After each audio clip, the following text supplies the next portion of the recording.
Good. So welcome everybody to our third webinar for this series on the mentoring MTC model, the webinar series. And my name is David Corcoran. For those of you who haven't met me before, I am the past immediate division director of Austria. And last year I grew my club base from 9 to 13 in that time. And I was also part of the Mentoring Academy project. It was a HPL project with Lorenzo Joss, who's also co-facilitating this webinar tonight.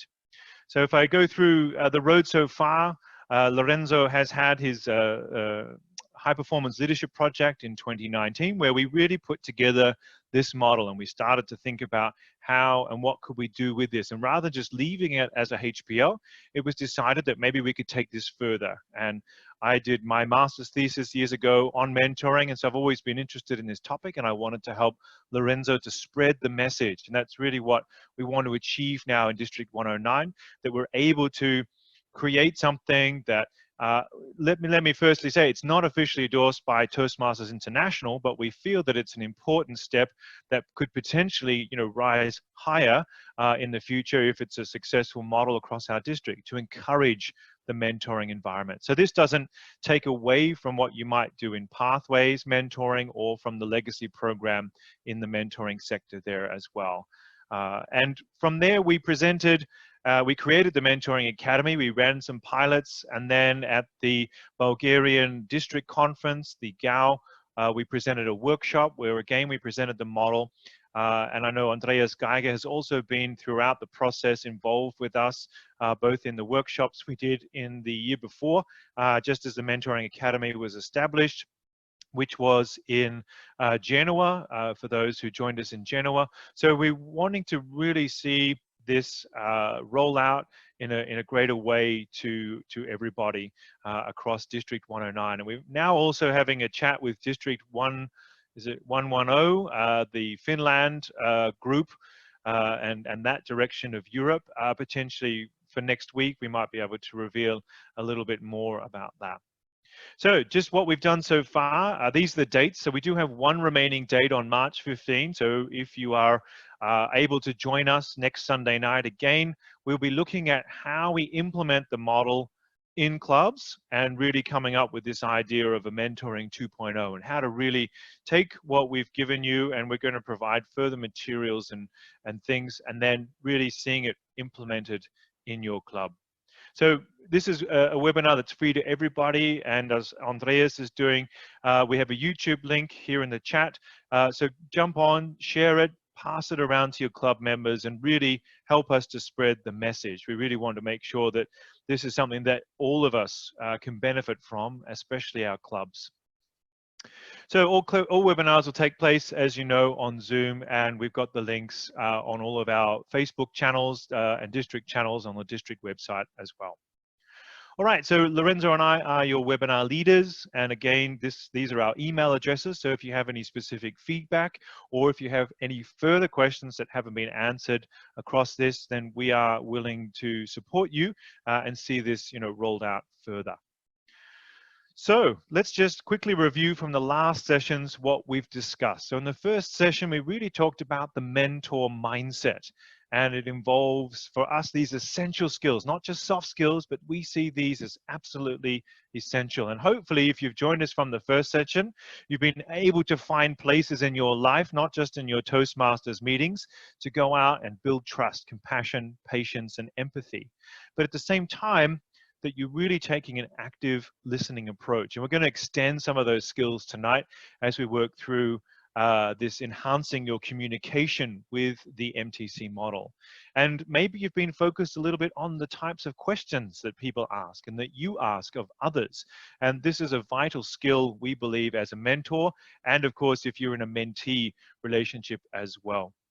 We would like to remind you of the Toastmasters values, which I have reworked here into the acronym RISE. And I think when we rise to the occasion, we raise our level of service to all, we're able to really make an impact. And the more I think about these actual values. You know, you'll hear about, I've just finished the book by Stephen Covey, The 7 Habits of Highly Effective People.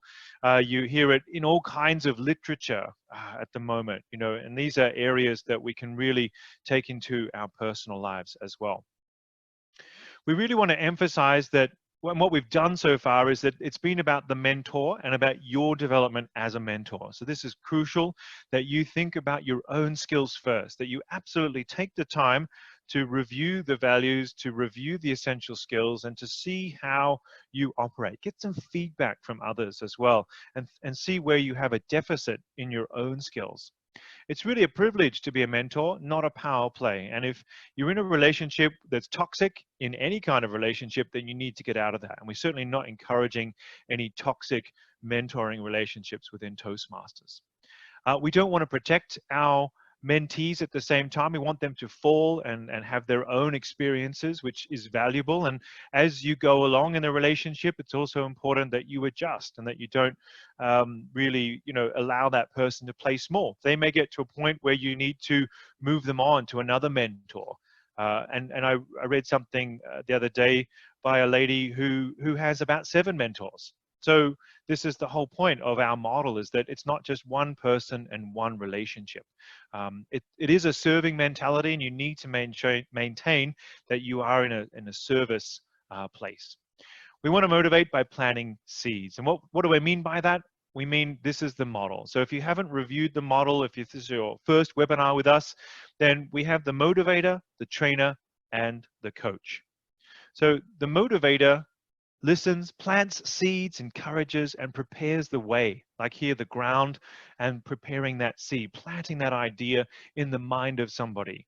And maybe you've found between our webinar series in the last 2 weeks, motivator moments. Maybe you've been in your club and you've said a nice word or given somebody a compliment, and they've received it, and you realize that they've actually enjoyed that interaction with you, or you've been given some feedback.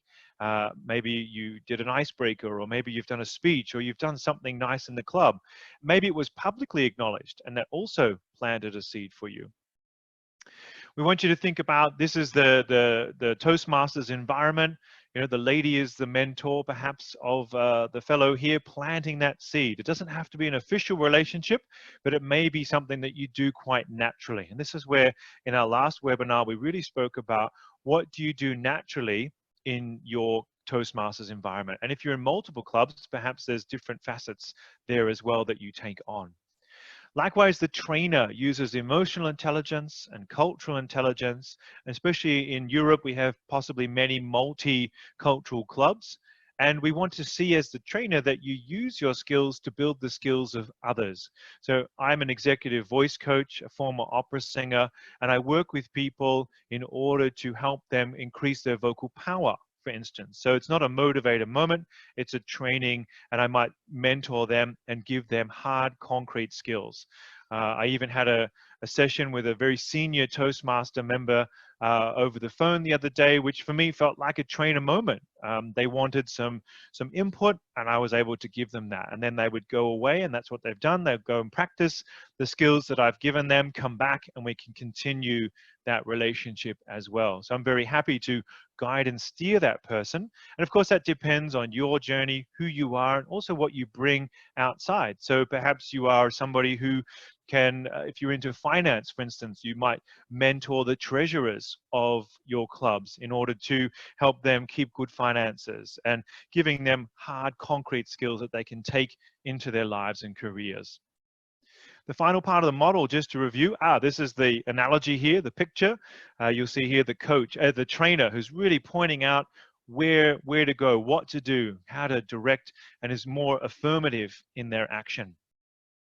The last part of the model here is the coach. And this is really that person, when we think of a personal coach or somebody who can sit down and ask those questions, to hone those skills and to see, well, we need to prepare for here. We need some SMART goals. We need some a new way forward. Have you thought of this? How are you going to do that? And allowing the input from the mentee as well as providing it for you as the mentor. So 3 very distinct areas. And this is where, like you see in the picture here that we've used, that we really want to encourage you, either as a motivator, the trainer, or the coach, to be specific in this. So rather than having one role where you've got to do everything, you might be honest and say, I'm a motivator, or I'm a trainer, or with this person, I can give you some training, or let's sit down and have a coaching, or it might naturally evolve in that way if you have a long-term relationship with someone as well.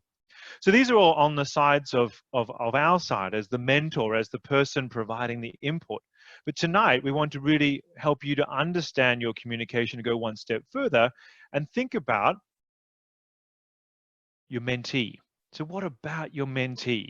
So when we're talking about this, what we're meaning here is that you need to understand the perspective of your mentee and maybe their learning style, maybe their style of input and how you can interact with them.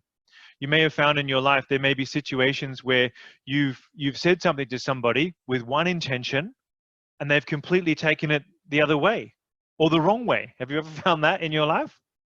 I mean, we all have in that sense where you said something in good faith and it was taken out of context. And maybe that was because that person's style, learning style, or the way they process information was completely different. So this is where we want to tonight provide input around how we can handle this. So we really need to understand who is your mentee, who is the person that you're actually working with. So let's explore tonight.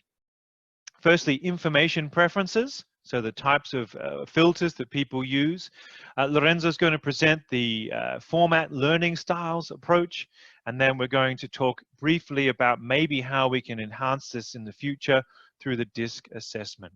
Now, you may be familiar with these tools, but many of you may not, and it's always worth exploring content again with fresh ideas in the context of what we're doing in the mentor-mentee relationship.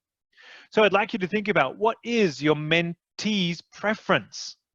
Now, we all know the visual, auditory, and kinesthetic, but I did a little bit of reading that talked about the reading preference. So we're going to go through each of these four now. But what I want you to think about is in your own life for a moment. Would you say, just off the top of your head, are you more visual, auditory, reading, or kinesthetic? Just what word do you align with? So maybe type it in the chat for me, and we'll see how our group looks tonight. We'll see for those who are visual.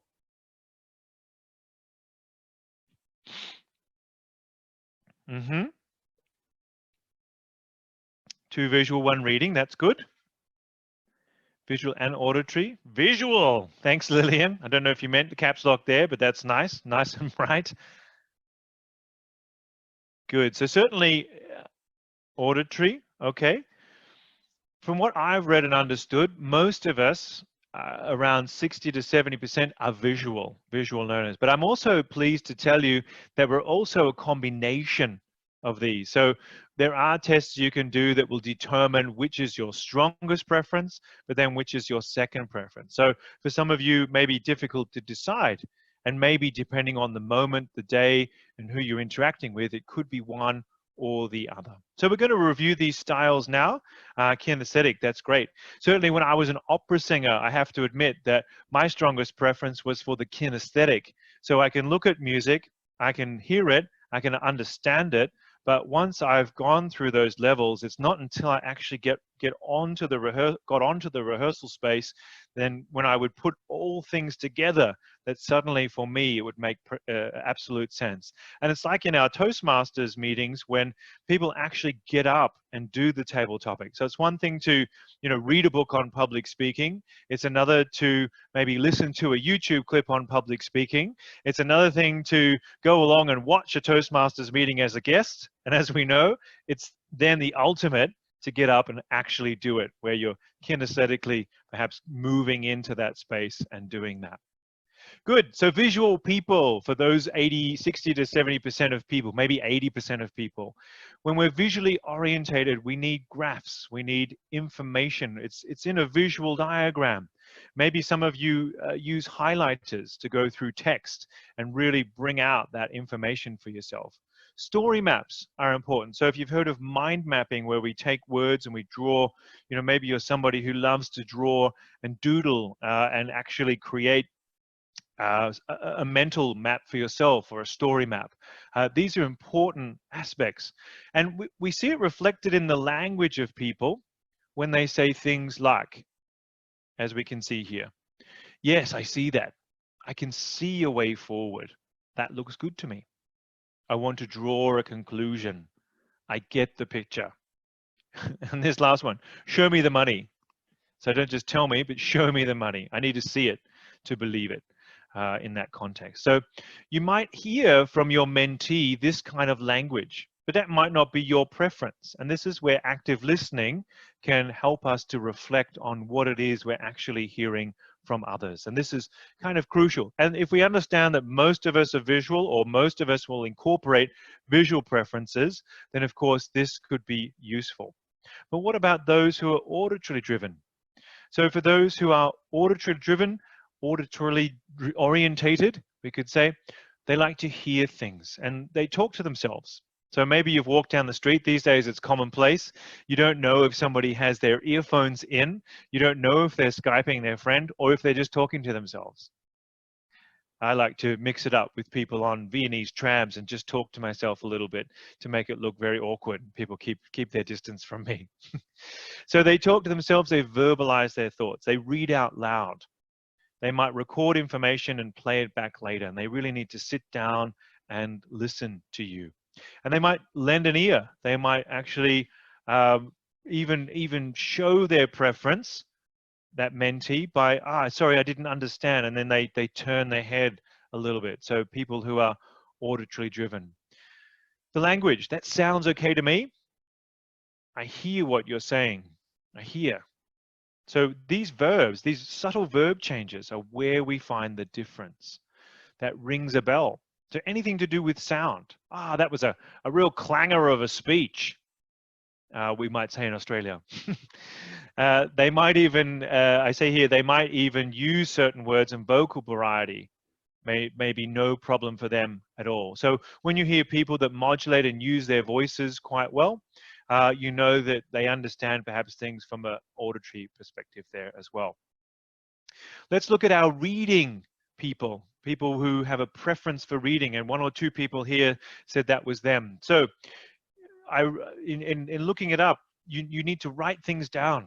I've got to jot it down. And some of us love taking notes. So it may be that it's also almost a dominant preference. So we see the visual, draw the graph, but then we need to write down that information there as well.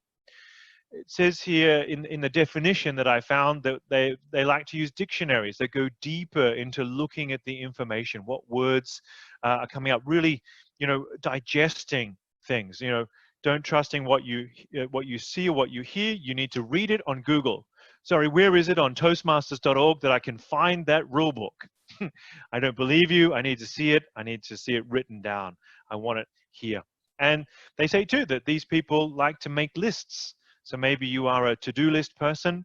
I find if I do a to-do list, I fairly much don't stick to it. So I find them not my preference. But again, when you're interacting with somebody, these are cues we can receive from your mentee. What are they doing when you're talking to them? How are you interacting with them? What seems to be their dominant preference? It could be a combination, but you might find over time after a few meetings that you detect that. Again, from their spoken language, let me look it up. Let me jot it down.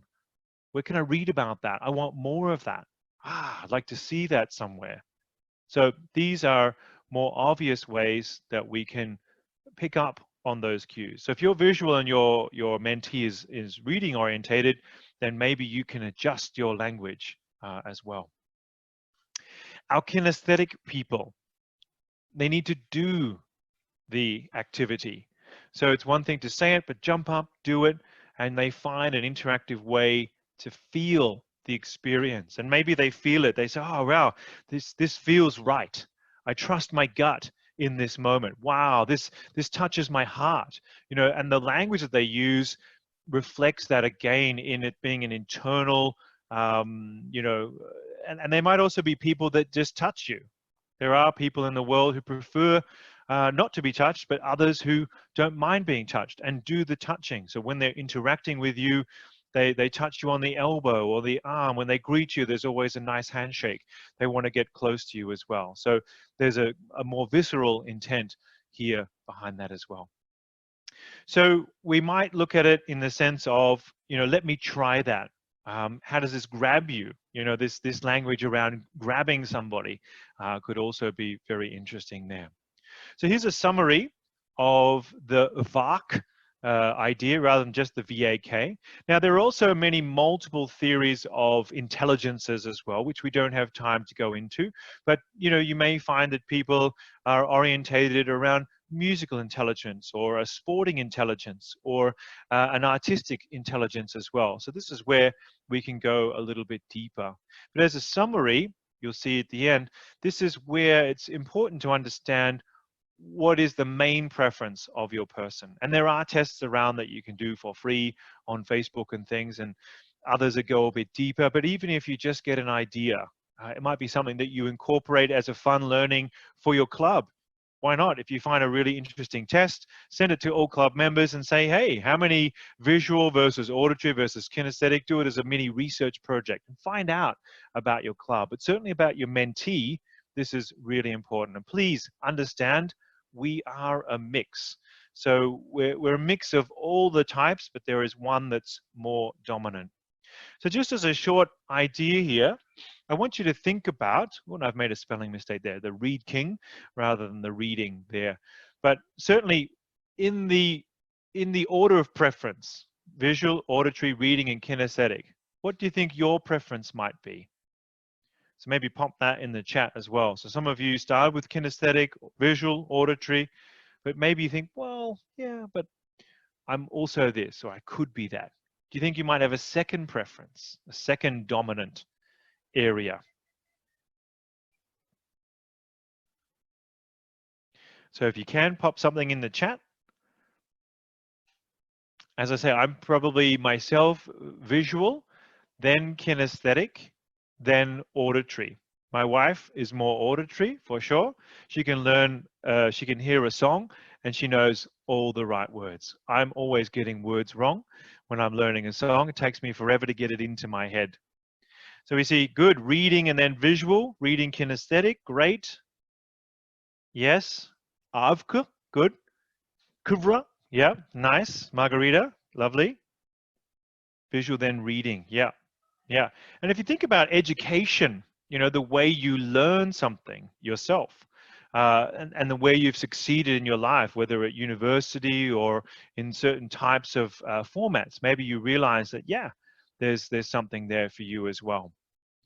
So think about, maybe some of you have mentees, or think about some of your other club members that you've interacted with recently. Would you say that for them, there are some differences? And do you think that from this kind of information, again, we can review this on the YouTube channel later, you could go back and go deeper into these styles? Do you think that in some cases you are different from your mentee? Have you ever found yourself in a difficult situation, perhaps? So again, feel free to pop anything in the chat that you feel as we go along.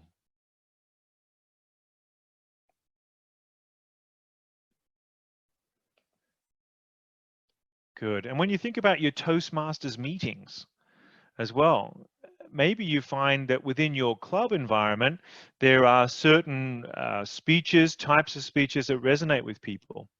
Sometimes we put up a PowerPoint, we're delivering visual slides, people love it. Maybe, that gets the best speaker. Whereas maybe there's a combination of not only that, but maybe a sensation. I was once in an opera that was very visually pleasing. It was La Traviata, and it was very visual. And in the opening scene, after the prelude, this was a Verdi opera. After the prelude, you start with the auditory, then there was the visual, but at the same time, at the start of the opera, the stage management would go and spray perfume. And we would smoke cigars. Back in the day when you could smoke on stage, we'd smoke cigars, and the smell would waft out into the auditorium for people as well. And so there's a full sensory experience for everyone. Good. So I encourage you to think about, as a summary, who are you? What are your preferences? And then what are the preferences of your mentee? All right, so let's continue on. And here we go. Good. So we've explored our information preferences, and now I'd like to hand over to my co-facilitator, Lorenzo, who's going to walk us through now the format learning styles. And Lorenzo, just give me a hoy when you need me to change to the next slide. Perfect. And thank you very much, David. So as an introduction of a part of a different type of people is a similar model of what David presented, but it's a different perspective. So this is a model I've learned during one of my, let's say, working experience, and it was used to develop training material and workshop. Because the basic concepts as people, as we heard before, like with visual, reading, and so on, they are different. And as well, they have different learning styles. And that's what I'm going to introduce you is the 4 main learning styles, and every person can have different combinations. And why they are important is because, first of all, again, when you have an MT or you have a group of people, you need to sync with them and understand your learning style and their learning style.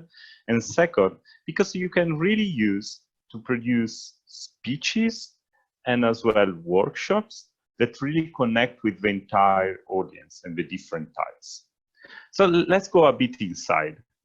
So the idea is there are, let's go back. Sorry. Yeah, no problem, no problem. To the four learning styles, just an introduction, and then we go one by one, and then we discuss a bit together.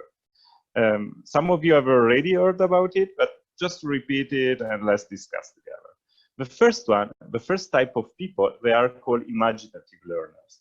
And to summarize it, they have a question. They always ask why. For example, myself, I'm one of these one, because when it tells me a new concept, a new things, I always say, why do I know it? What is behind? So the second one, they are analytical learners. And they are really, a key question is what? And they are a bit more the engineer type. Okay, even myself, I'm an engineer. But it's the one, they buy a new TV, and they really want to read all the instruction manuals and line by line, what to do, and so on. So the what I need to do. The common sense learner, number 3, they have the idea of the how. So they buy again this TV, they throw away the guidelines, and they just test it. How do I do it? Let me practice. And the fourth one, they are dynamic learners, and their key question is what if? Because they want to explore really, so to go behind. For example, they have this new TV and say, oh, it's a smart TV, what I can do? Maybe I can connect my phone, something new, etc. So why is important to recognize the 4 types is really because if you don't communicate in the proper way to a person like me, and you don't explain me why, most probably I will not learn, and I will not follow you in your way of thinking. Because if I get somebody that is a what person, and he tells me 10,000 steps how to do things, I get bored, and so you have lost. Okay, so now let's go a bit one by one. Thank you, David.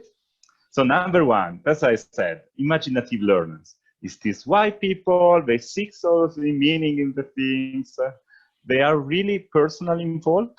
So they like the social contacts. They are the people, they learn with other people, and they want to understand even what other people think.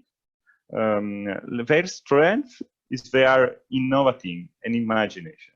So they can really think about new idea, new way of exploring and experience.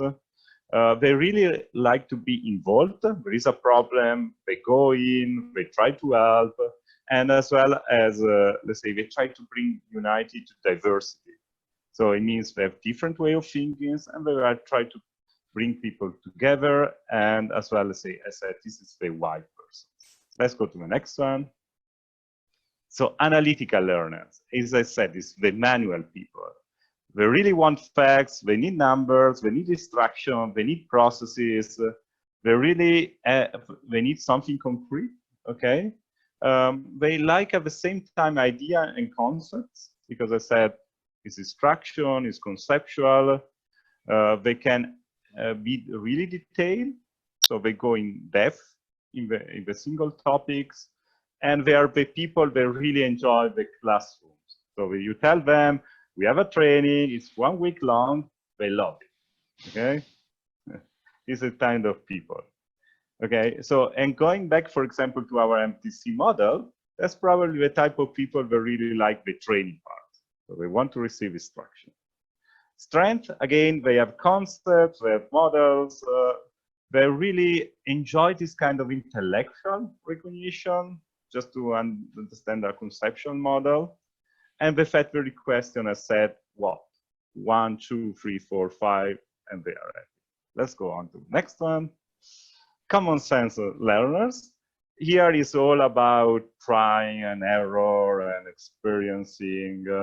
They test theories, don't leave them closed in a room, but give them some exercise to do, and they enjoy as well. So really problem solvers. They really, as well, they need to be practical, while the type 2, the what people is more conceptual, how does it work here? If they don't see some connection with their daily work, you have lost them. What is their strength is, again, application of ideas.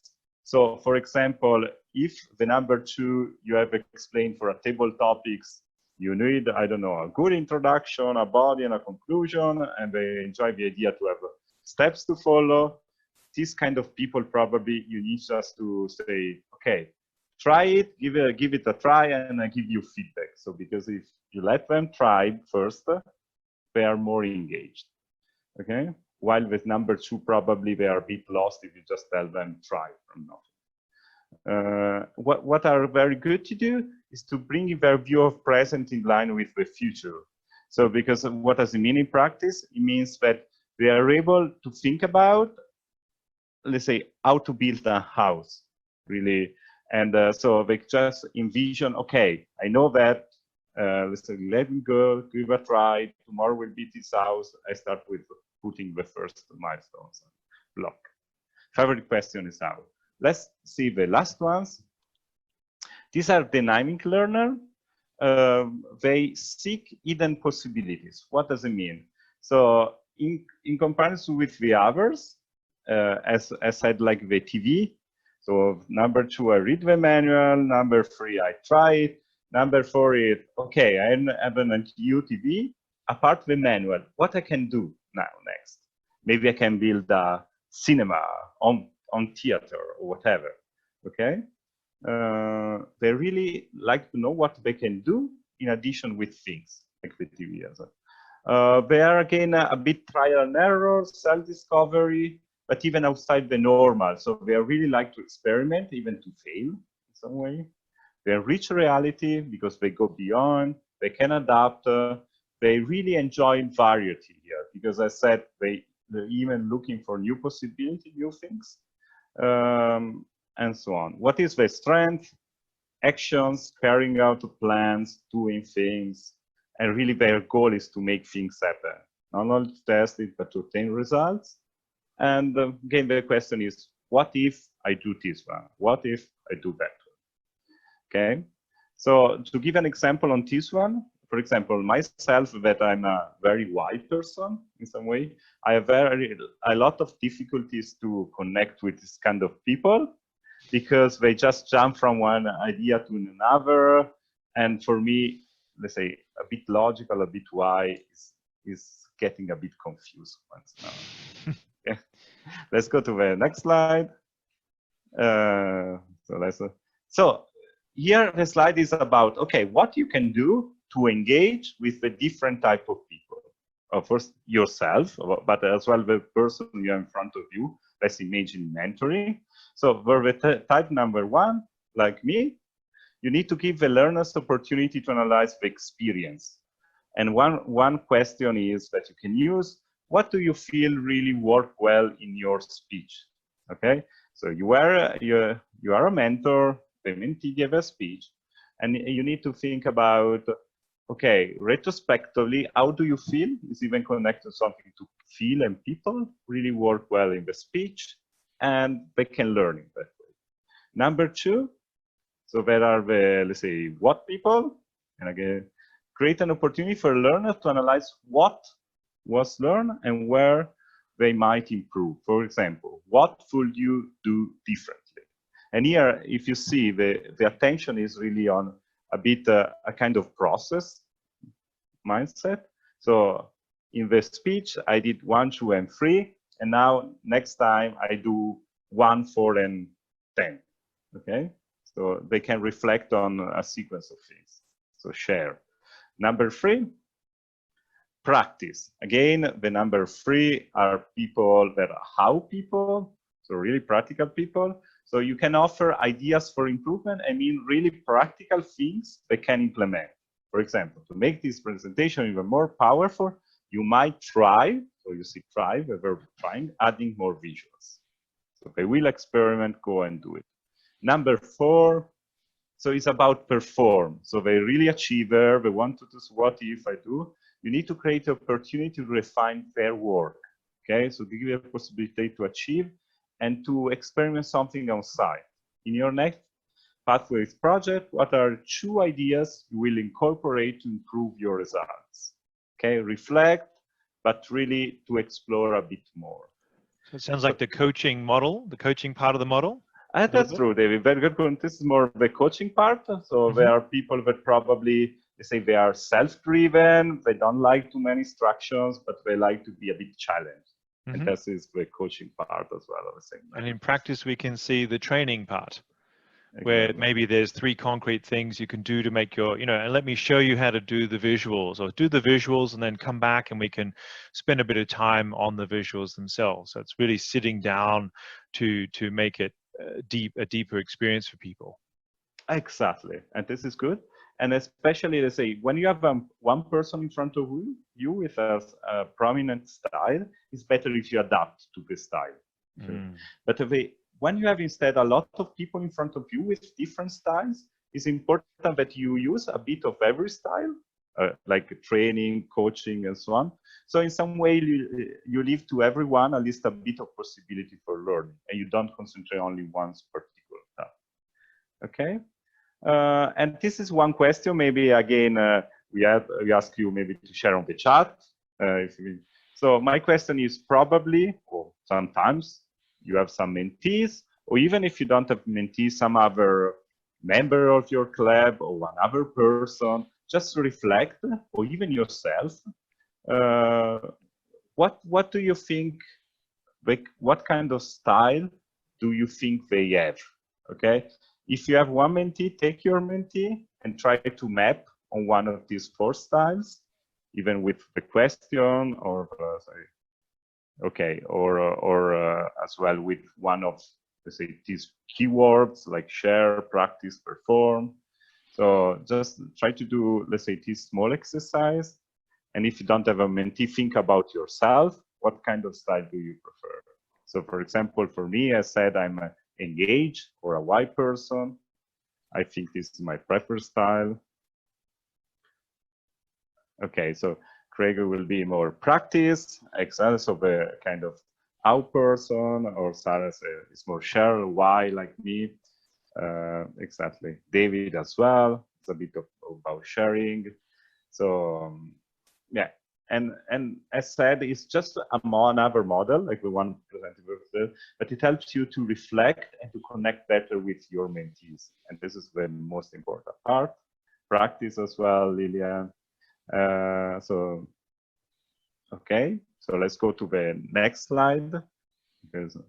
So, and I said, this is more about when you have a more, let's call it, group of people in front of you.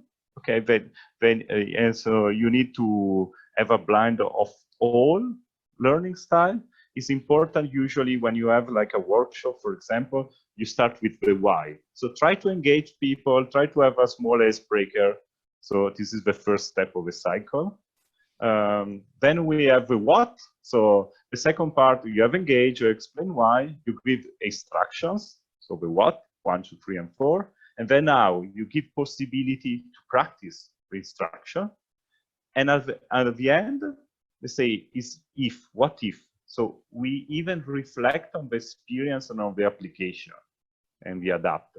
So this is the way which you can blend all the styles, and when you prepare even a workshop or a training in some way, you can start from engaging a bit, instruction, exercise, reflecting, and that's in some way you cover all the aspects. We have Margarita said, one of my long-term mentee loves to receive recommendation and practical example, and after receiving them, she just applies.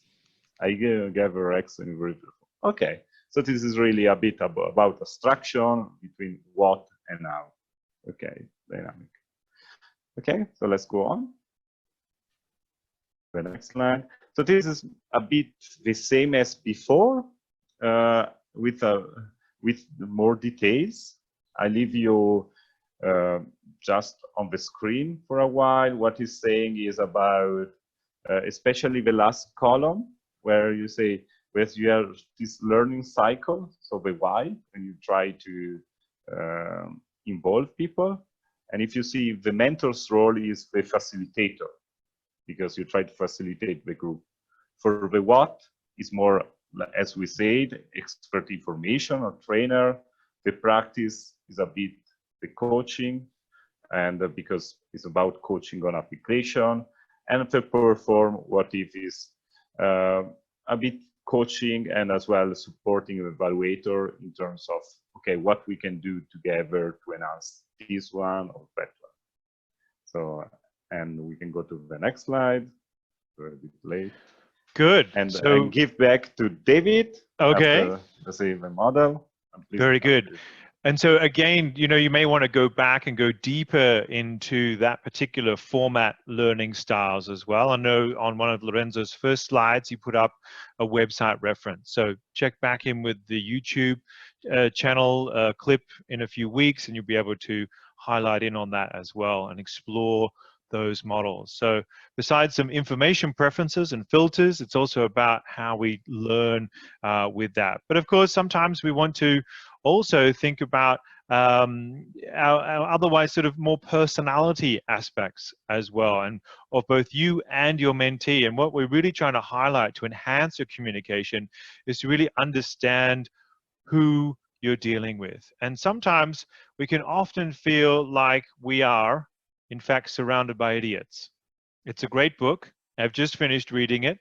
I thoroughly recommend it. So if you haven't understood or read this book before, the title is confusing. It's not saying that everybody's an idiot, but sometimes when we are, in fact, frustrated, we can feel like, well, why doesn't everybody understand me? They must be silly. They must be stupid.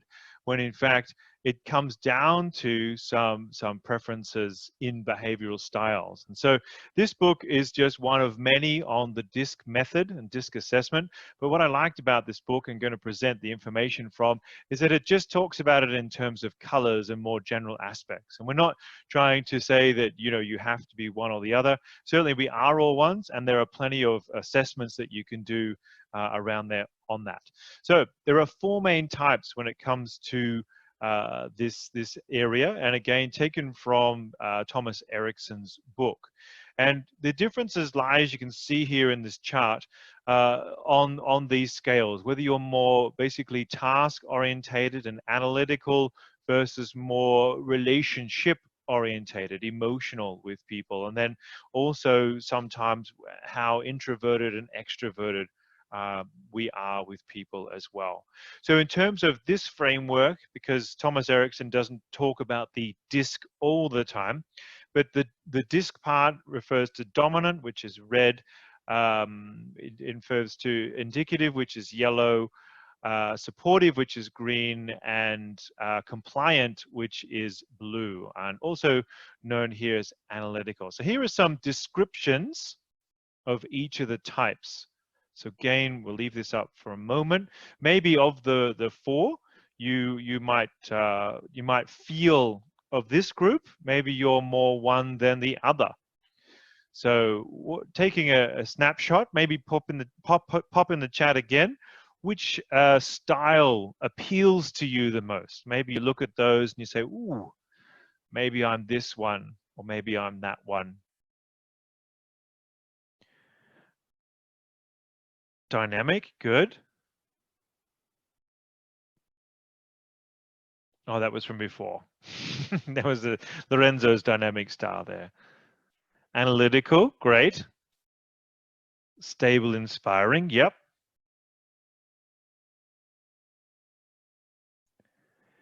D and I, good. Maybe some of you have done, if any of you have done a DISC assessment, maybe you can pop up into the chat as well with your style if you know what you are. I did a version recently that I'll share with you in a moment that said that I was very much I, capital I, small s. So the yellow type there. And I think that's probably why, Lorenzo, you said both of those. Maybe that's why we get on so well, because we're able to share a similar style. So maybe when you've been in a situation, maybe you've seen a dominant style, somebody who's it's their way or the highway. It's I'm right, and this is the way you need to do it. And this doesn't mean you dominate people, but that it's just your style of dealing with people, your informational style as well as your personality and behavioral style here as well. The inspiring style is more of the one where it's future orientated. Perhaps we implement a lot of plans. We've got all the ideas, but don't necessarily take action. So we'll see in a moment, there are positives and negatives to both styles. But certainly when it comes to an injection of energy, the inspiring style can be that way. Whereas the stable style, it talks about really being the calm platform for all. And if you think of an organization, these are the people who turn up every day, they're always at work, they get the job done, and it's always done within the time frame. Time frames are observed, they're supportive, it's green for the color, I think, of that healing idea, that supportive style of person there.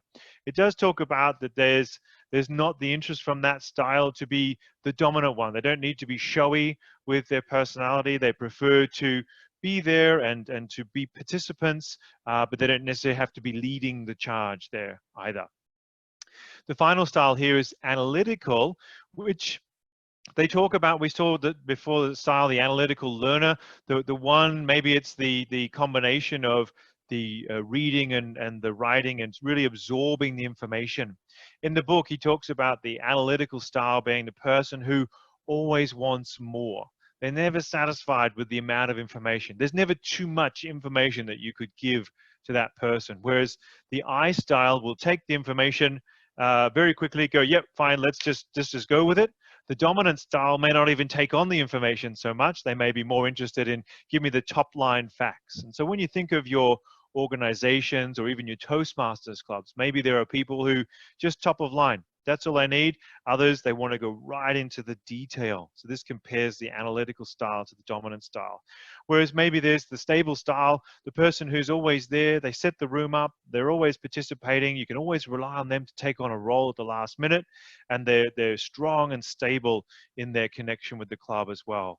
Whereas the inspiring types, you know, we're not always, we can be interesting, a little more flamboyant perhaps, a little more out there. But sometimes, you know, but again, we're all not one style or the other. And when you do any of these tests, you'll see that you're actually a combination of these. And there's usually one dominant and then one secondary style from there as well. So some of you have all put down your various styles, which is fantastic. And maybe there's a secondary one, like Lorenzo had suggested, that you might also feel is part of you. So again, just have another look. Maybe you think, oh yeah, it could be a little bit of this and a little bit of that.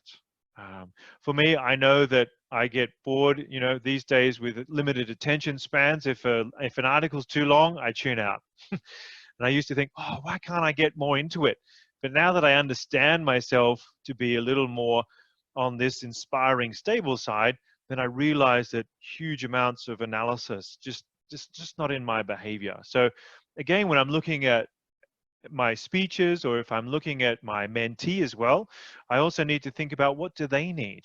And there are certain speeches that need to be more analytical within the Toastmasters program, others that are more of the inspirational style, and others that might be more informational in that sense, and others that maybe if you're looking at styles could be more dominant, and maybe there's a time to lead the charge and to sort of tell everybody this is the way it has to be done. If you're setting a club up, maybe there's room to be more dominant because you're the mentor of the club if it's a newly established club, and things like that.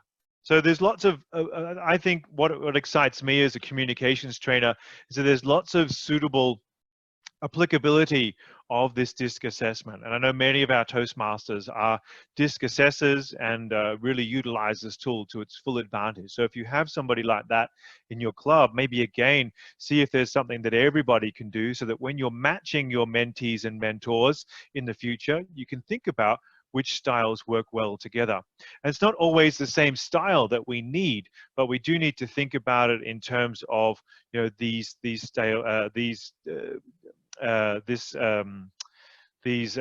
graphs. What am I trying to say here, Lorenzo? It's the lines that I mentioned before.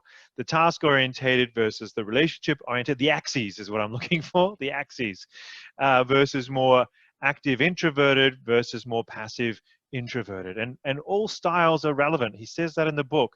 It's really not about one or the other, or none are better than the others. It's just who you are and who your mentees are. So, as I said, in the DISC assessment itself, this A, analytical, is actually more the C, compliance aspect there as well. Good. So, pros and cons of each style. So in the book, he goes into a lot of detail. And again, I leave this up here. These are nice words when it comes to understanding who you might be. So have a look at the list. Thanks, Sarah. Yes, access. Again, you know, I'm not in the detail. I'm more in the fluff and the bubbles and as the I style. But as we see here, egoistic, counteractive, undisciplined, hot-tempered, and potentially manipulative, which I would not say is for me. But these are things to watch out for. And certainly on the positive side, you know, you could be dramatic and outgoing. So each has a positive, and in certain environments, of course, again, we might be one, we might have a secondary one, but it's also knowing maybe there's moments to be more dominant. So if you do know what others in your area are, perhaps if you're working on a certain pathway, it might be interesting to mentor or be mentored, sorry, by somebody who you know is going to take you into that area. That doesn't need to become your dominant style, but it's like putting on a hat, and you can perhaps role play, you know, get some training from a mentor who can help you to be more pushy, strict, tough, dominant, and hard. Maybe you need a little bit of that in your life. But seeing it in another way, you're being strong-willed, independent, ambitious, determined, and effective. And often, as we know, in certain environments, we do need to have the Toastmasters model replicated in a positive way. We can't just create a whole new, we have certain guidelines and principles that we have to follow as Toastmasters. And so it may be that these styles could be helpful to you. So as I said, it's worth knowing what style you are, and it's worth knowing what style your mentee is. And the interesting part about this test, it was developed back in the 1930s and 40s by William Marston, who was a psychologist, and he has a book called How Emotion Works. You can get it on Kindle, on the Amazon store for a few dollars. And I'm going to read this book because I want to go deeper into the history behind this. But he never patented the study or the test, which means that there are many different styles around. And so the good part is that some of those are free and will just give you a snapshot. Others you need to pay for, and you get a proper debrief, and there's research and backing behind that as well. So for me, this is something that I'm particularly interested in, as I said, and I've just discovered a few different types. So I recently did the Tony Robbins version. It's free, and it takes about 15 minutes. You answer a certain number of questions, and you get a free report with that. You can also have a coaching and a debrief, and you pay money for that. There's also a Christian version that I found. So this was interesting because it ties the, you know, and there may be other versions of other religions and faiths as well, I don't know. But this version tied the certain styles to certain biblical figures, which is interesting. Everything Disc, the Wiley brand there, that version is considered now the copyrighted, patented version. They've come out with Everything Disc, and you don't need to be an assessor or a facilitator officially to use their material, and they have some resources there as well. But that certainly, if you're looking at accreditation and things, is the more official way to go. And again, this last one at the top, this DISC personality testing, was a more free version as well. So again, you could just type in free DISC assessment, send out an interesting link to your club members and see what comes back, what results, and maybe from your mentee, you have one that's very different from yours. So again, information is key to our communication, and we have a responsibility for our communication, and also, as does your mentee. But I think as mentors, as people who want to work with others, we need to be aware of these styles. So really, to think about putting it all together, tonight we've reintroduced the model to you, and really we feel that this is key to the whole mentoring situation. Are you the motivator? Are you the person who sees that? Maybe this is an I style, an I type, where you're the inspiring person and you can just throw out a few seeds to others that you see could be interesting to help them grow a little bit. Maybe this is the dynamic learner who's just ready to implement, putting it straight in. Maybe this is the person who is kinesthetic predominantly, or visual, where just, I see this, great, go do this, wonderful. The trainer, as we saw with the styles in the chart Lorenzo put up, really around this practice. You know, what skills do we need to develop in you now? How are we going to move you forward? And that might require a certain amount of analytical style there as well as a stable style, someone who's willing to sit with you and have the patience to see you grow. That can happen over time. You know, that may not happen with a dominant type person because they don't feel like they don't want to invest the time with you. Maybe the dominant person works as well as a motivator as well. And then finally, the coach style here as well. Asking questions is really the coach's job. Being able to say, what could you do next time? And this was that, was it the practice part, Lorenzo? No, it was the top part in the model, the fourth section in that box we can review later. But certainly being able to challenge people to move in a direction. And this is what we see as the coaching aspect here, that it's not about your, certainly not a dominant style, it's not about your aspiration, it's about seeing the person where they're at. So putting it all together, we really encourage you to understand your mindset, your mode, and you can go ahead and try out and do some of these tests in order to have this knowledge about yourself, but also your mentee. And we need to consider their information preference, their mode of learning, and how they want to actually engage with you and what they see, and where is that balance there as well. So it's not that we have to ask every mentee to go out now and start to take tests and come back to me when you've done the test, but it might be something to do together and at least to understand. And I think there's always value in this kind of knowledge and understanding your value and what you bring, firstly from yourself, but also that of your mentee. So if you have any thoughts before we wrap up, maybe you have some questions that you'd like to ask, so please feel free to pop something in the chat. Maybe you want to also reflect now and give us some feedback on what you found valuable tonight. Was it the information preferences? Was it the format learning styles? Or was it going into some of the ideas around the DISC assessment that resonated for you? So give us some feedback for a moment, if you wouldn't mind. That's always valuable for us because we have our final session, and if there's anything we need to address in the final session, we'll be able to bring that across for you as well.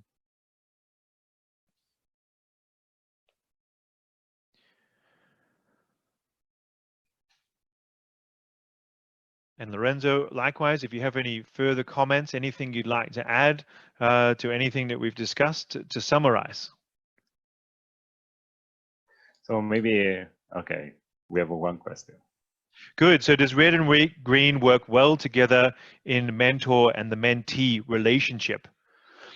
We'd have to compare it depending on how red and how green somebody is, but you might find that in that environment, it doesn't work so well. Thomas, he gives a lovely story where it was a team led by a red and it had a lot of greens. And he talks about the problem with alcohol. And in that environment, the red person became more green and the greens became more red. And they tore strips off this manager as a result, because they had more courage in that sense as well. So I'm not sure, you know, in terms of, it may be that depending if the person is too dominant, too red, and just my way or the highway, that the green will just go along with that in order to keep the status quo. And that may not be as beneficial to the mentee if it's that way.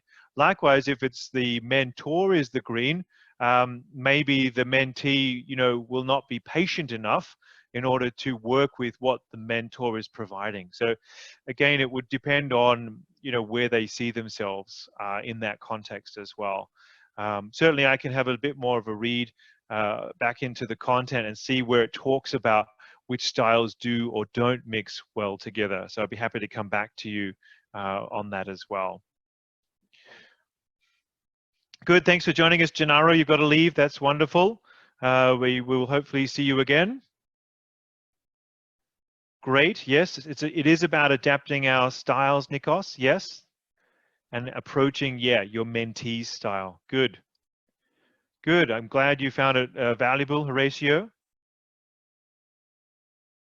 Thank you. Yeah, we're definitely happy to be patient and explain that content, and leading by the value that we mentioned at the start, essential skills. That's leading, walking the talk and leading by example as well. So thank you for that feedback. Yep, and which styles people are using in the clubs. Yeah, it gives you a new way to look at an entire situation. You know, even if you per meeting just take on one of the learning styles and then think, yeah, who are our visual learners? Who are auditory? Who are kinesthetic? Who are readers? You know, and it may be that the reader, when you see somebody reading the slides on the deck, maybe the reading style is important for them. So if you're training them using the model, you might think about, in fact, asking them to do more of a visual style, or helping them to step out of their comfort zones there as well. Good. Okay, well, it looks like we're coming to an end. So next week, just let me bring up next week's slide. I've got an official Toastmasters picture.